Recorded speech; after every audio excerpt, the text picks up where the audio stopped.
Hi there, and welcome to this week's edition of Top End Track Talk.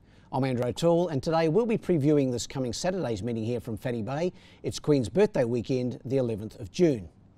After a successful Adelaide River Cup meeting last week, the show rolls on towards the Darwin Cup Carnival with another 6-race card program for this Saturday.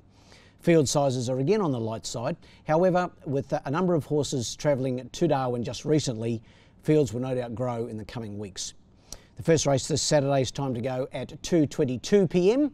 That's one for Richie Beno fans, 2:22, while the last is scheduled to jump at 5:20 p.m. In the first, the Silks Rooftop Sessions Handicap. This is a 0 to 70 event. It's over the 1,300 metres, and my numbers are 3, 1 and 5. Number 3 on top for me here, Tug of War, trained by Gary Clark and Jared Todd in the saddle. That combination had a good week last week. I think Toddy rode a double, and I think Gary actually had a treble last week. And Tug of War has only had the one start back this campaign. It was a good second too, I thought, behind the smart El Magnificent. So she's second up here, Tug of War. She's a pretty smart mare, this. The only question mark I would have is she hasn't won so far over this trip of 1,300 metres, but the way she went the other day, I think there's definite improvement, and this isn't the strongest 0 to 70 I've ever seen. So on top, number 3. To beat number 1, Orsean, from the stable of Angie Forster. Siren Falk takes the mount this week. Fourth at the last time of asking, that was on Alice Springs Cup Day on the 1st of May. That was behind Lunch Session over 2,000 metres. So it's been freshened up back to the 1,300, should race well. And then for third, number 5, Pembroke Castle, from the stable of Mark 9. And Jade Hampson, great to see Jade back in the saddle, the 4-kilo claimer. Of course, has only had the 2 days of riding, won a race at her very first ride, and then unfortunately on her second day's riding had an unfortunate spill just out of the gates. Jade's back, she's raring to go, saw her ride in the trials on Tuesday, and she's got some nice rides on the day, takes them out here on Pembroke Castle. The 4-kilo claim will certainly help. My numbers in the first, 3, 1 and 5. The second's the Bet365 Odds Drift Protect Handicap. This is the open handicap on the day. It's over the 1,200 metres, and Gary Clark holds the key here with 3 of the 5 runners. And I've got his 3 on top here. My numbers are 2, 1 and 4. 2 on top here, Giant Leap. Jared Todd takes the mount here. It was a winner last time out over 1,300 here. I thought that was a pretty good performance. It was its first start in the territory and hit the line solidly. Drops back in trip, might not be ideal, but I think this horse has got a real future here in the top end, and I've got it on top, number 2. To beat the stablemate, or one of the 2 stablemates, the Grand Old Galloper, the captain. He's a 9-year-old now, so he'll be 10 very soon. Paul Shires takes the mount. He had a great day here last week with a treble. And the captain hasn't raced since Alice Springs, where he ran 6th in the Pioneer Sprint after leading into the straight.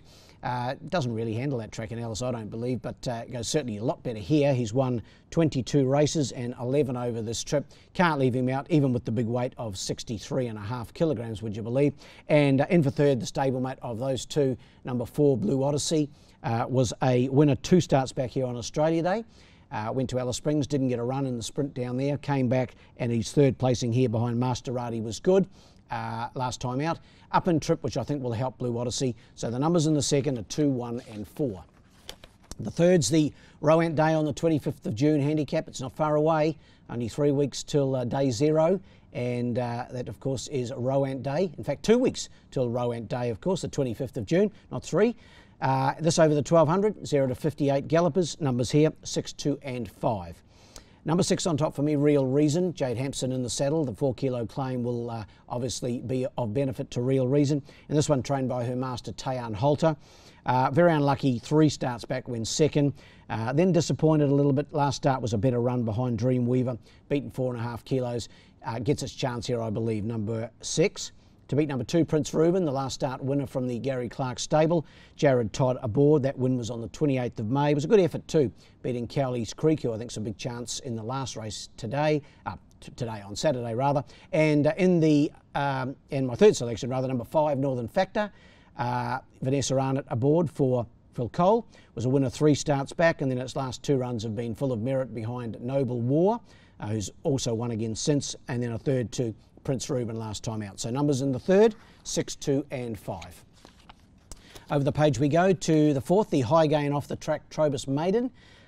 This one over the 1100 metres, and obviously for the non-winners, biggest field of the day, 9 to go round here. My numbers are 3, 5 and 7.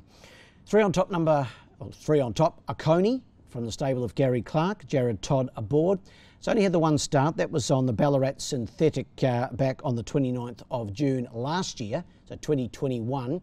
It has had a trial in Darwin, that was a couple of weeks ago. Didn't mind the way it trialled, and I just thought in this even maiden contest could be one to break through. It's a 3-year-old by Oconee. They handle the track, and I've got it on top, Oconee, number 3. To beat number 5, Pop Magic from the stable of Ella Clark. So Ella up against her father here. Gary trains Oconee. Ella with Pop Magic and Stan Sakos in the saddle. Really good run at its first start on the track. That was on the 7th of May.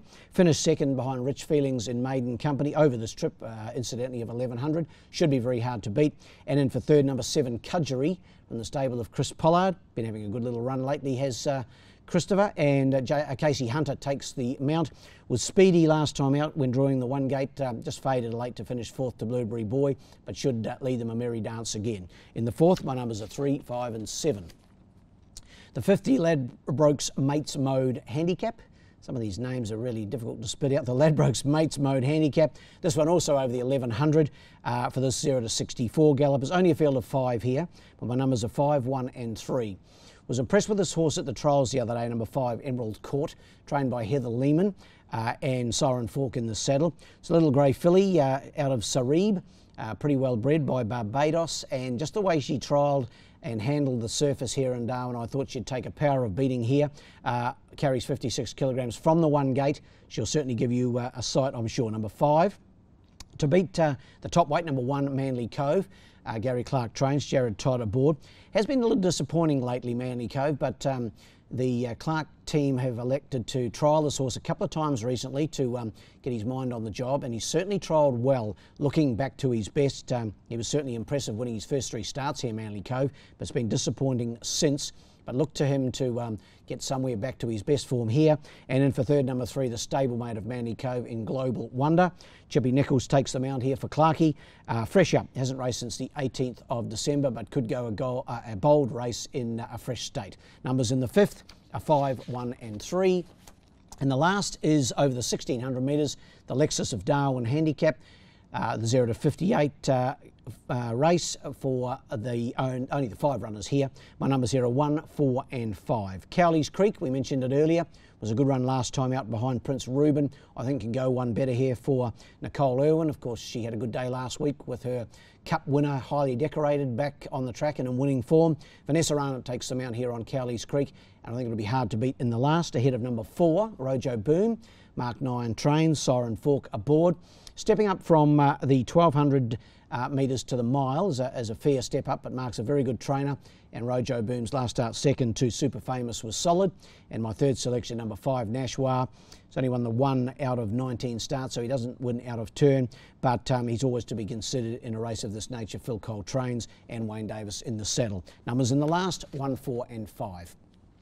Best bet of the day in race 5, number 1, Emerald Court. Certainly did enough in that trial to have it on top as the best bet of the day. So race 5, number 1, Emerald Court.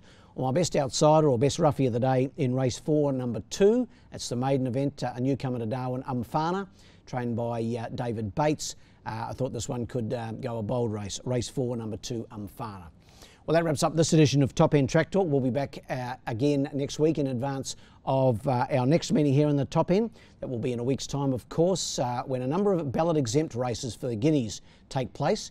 So we'll see a number of the 3-year-olds heading towards that first day carnival feature on the 2nd of July. We'll see them out next week. Until then, good luck and good punting.